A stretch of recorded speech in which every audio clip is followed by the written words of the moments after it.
ಭಾರತದ ಭೂಗೋಳಶಾಸ್ತ್ರ. ಭಾರತದಲ್ಲಿ 28 ರಾಜ್ಯಗಳು ಮತ್ತು 8 ಕೇಂದ್ರಾಡಳಿತ ಪ್ರದೇಶಗಳಿವೆ.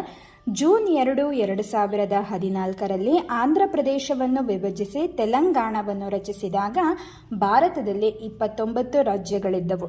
ಸಂವಿಧಾನದ 370ನೇ ವಿಧಿಯನ್ನು ರದ್ದುಗೊಳಿಸಿ ಜಮ್ಮು ಮತ್ತು ಕಾಶ್ಮೀರ, ಲಡಾಖ್ಗಳನ್ನು ಕೇಂದ್ರಾಡಳಿತ ಪ್ರದೇಶವೆಂದು ಘೋಷಿಸಿದಾಗ ಭಾರತದಲ್ಲಿನ ರಾಜ್ಯಗಳ ಸಂಖ್ಯೆ 28ಕ್ಕೆ ಇಳಿಯಿತು. ಜೂನ್ 26, 2020ರಲ್ಲಿ ದಾದ್ರಾ ಮತ್ತು ನಗರ ಹವೇಲಿಗಳನ್ನು ದಿಯು ದಮನ್ನೊಂದಿಗೆ ವಿಲೀನಗೊಳಿಸಲಾಯಿತು. ಭಾರತದ ಅತಿದೊಡ್ಡ ರಾಜ್ಯ ರಾಜಸ್ಥಾನ, 2ನೇ ದೊಡ್ಡ ರಾಜ್ಯ ಮಧ್ಯಪ್ರದೇಶ, 3ನೇ ದೊಡ್ಡ ರಾಜ್ಯ ಮಹಾರಾಷ್ಟ್ರ.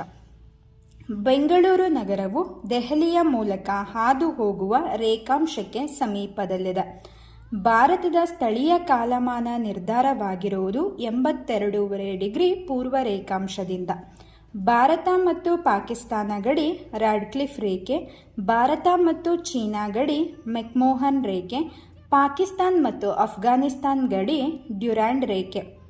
ಅಂಡಮಾನ್ ಮತ್ತು ನಿಕೋಬಾರ್ ದ್ವೀಪಗಳು 10 ಡಿಗ್ರಿ ಕಾಲುವೆಯಿಂದ ಬೇರ್ಪಟ್ಟಿವೆ.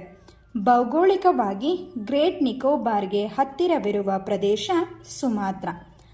ಕರ್ಕರೇಖೆ ಟ್ರಾಫಿಕ್ ಆಫ್ ಕ್ಯಾನ್ಸರ್ ಹಾದು ಹೋಗುವ ದೇಶಗಳು 17 ದೇಶಗಳು, 3 ಖಂಡಗಳು ಮತ್ತು 6 ಜಲಮೂಲಗಳ ಮುಖಾಂತರ 23.5 ಡಿಗ್ರಿ ಉತ್ತರ ಅಕ್ಷಾಂಶವು ಹಾದು ಹೋಗುತ್ತದೆ.